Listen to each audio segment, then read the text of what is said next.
नमस्कार दोस्तों, स्वागत है आप सभी लोगों का सोनू स्टडी क्लासेस चैनल में। दोस्तों आज मैं आप सभी लोगों को NCERT book class 12 English pros chapter first एक गर्ल विथ ए बास्केट का हिंदी में अनुवाद मैं आप लोगों को बताऊंगा। अगर आप लोग मेरे चैनल पर नए हैं तो मेरे चैनल को लाइक करें, शेयर करें, कमेंट करें और चैनल को सब्सक्राइब करें। दोस्तों, एक गर्ल विथ ए बास्केट, एक टोकरी और एक लड़की, इसके राइटर हैं William C Douglas. About the author, लेखक के बारे में।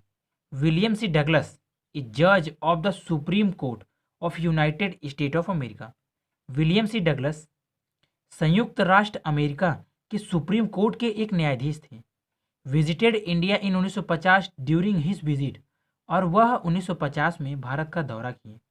ही happened to travel from New Delhi to Ranikhet. अपनी यात्रा के दौरान उन्होंने नई दिल्ली से रानीखेत की यात्रा के लिए a hill station in the Himalaya, एक पहाड़ी क्षेत्र में यात्रा की। Himalaya. He was a realist and supported of lovers. वह एक यथार्थवादी और श्रम के समर्थक थे। He also loved self respect and self confidence. वह भी आत्मसम्मान और आत्मविश्वास से प्यार करते थे। He was fascinated and charmed with the natural beauty of India. वह मोहित हो गए और भारत की प्राकृतिक सुंदरता में मदमुग्ध हो गए। A girl with a basket is one of his famous essays. A girl with a basket उनके प्रसिद्ध निबंधों में से एक है। I had left New Delhi for the Himalaya. Delhi से मैं हिमालय पर्वत की पहाड़ियों को देखने के लिए चला। I was going as far as Bareilly by train and then by car to Ranikhet. मैं बरेली तक रेलगाड़ी से गया और रानीखेत तक कार से।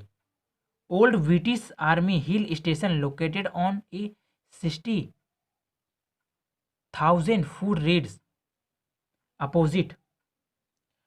रानीखेत अंग्रेजों की पुरानी सैनिक पहाड़ी है जो 6,000 फुट लंबी पर्वत श्रृंखलाओं पर स्थित है। Opposite a 120 mile stretch of snow capped Himalaya, और इसके सामने 120 मील लंबा बर्फ से ढका हिमालय का भूभाग है। The train was slow.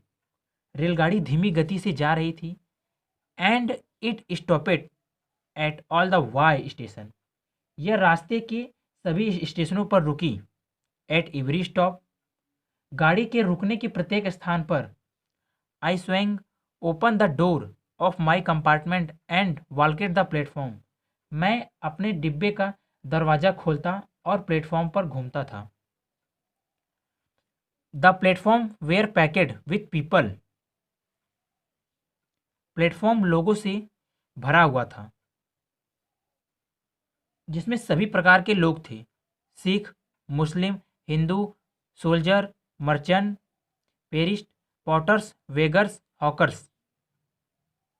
Sikh, Muslim, Hindu, सैनिक, व्यापारी, पुजारी, कूली, भिखारी और फेरी वाले थे।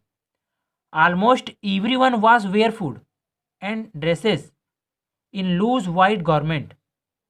लगभग प्रत्येक व्यक्ति नंगे पैर थे और सफ़ेद कपड़े पहने हुए थे। I would ask at least 3 people before I could find one who spoke English. 3 व्यक्तियों से बात करने पर मुझे एक ऐसा व्यक्ति मिला जो अंग्रेजी बोल सके। We would talk world affair and every major topic. The news of the day produce. मैं संसारिक मामले पर, प्रत्येक बड़े से बड़े विषय पर तथा प्रतिदिन के समाचारों पर बातचीत करता था। In this way I was trying to get a feel of the pulse of the nation. इस प्रकार मैं देश के लोगों की भावनाओं को जानने का प्रयत्न कर रहा था। Checking opening again official attitude of report. और सरकारी व्यवहार तथा खबरों के विरुद्ध मत को परखता था।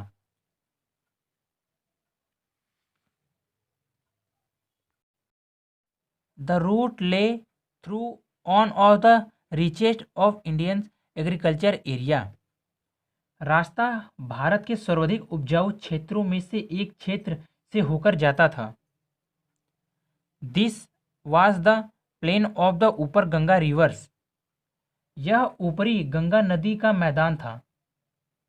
1000 feet ever see level but tropical, जो समुद्र स्तर से लगभग 1000 फीट की ऊंचाई पर था।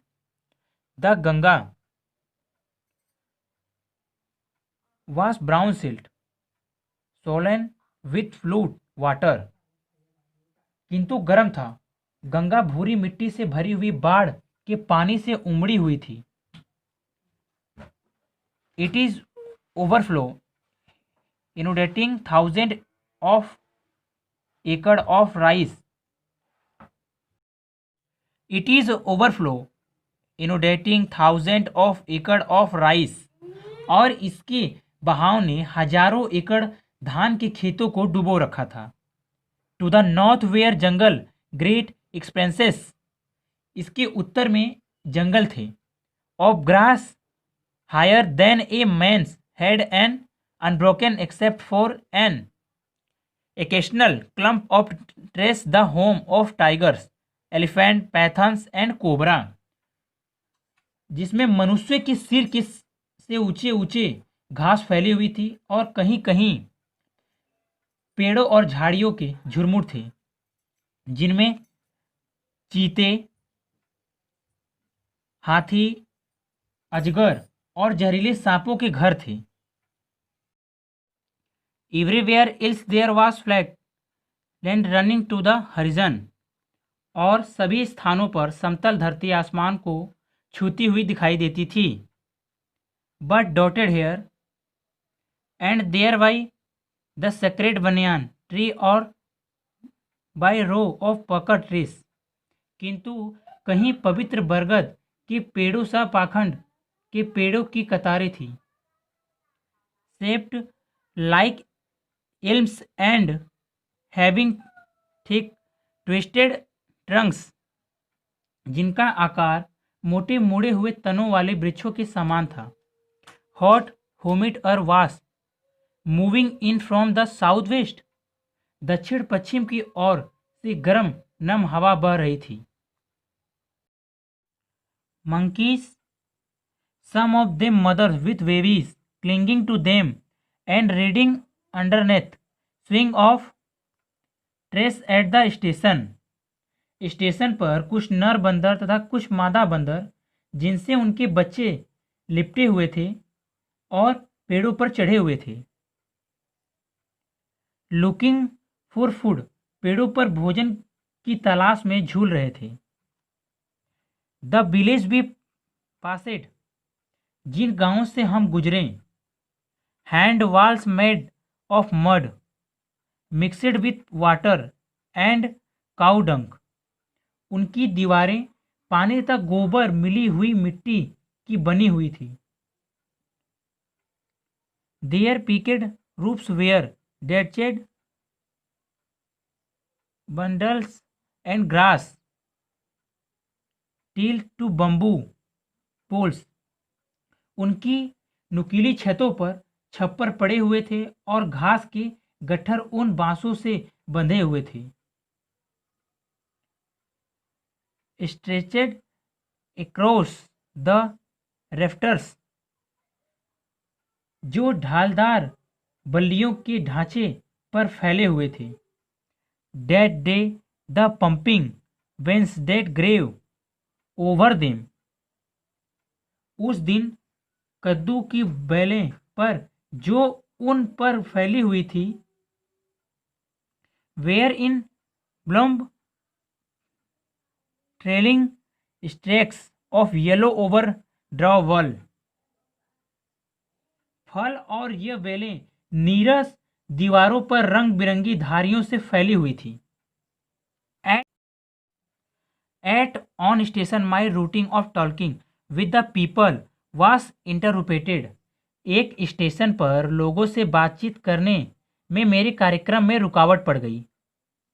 अस आई हेलिटेटेड।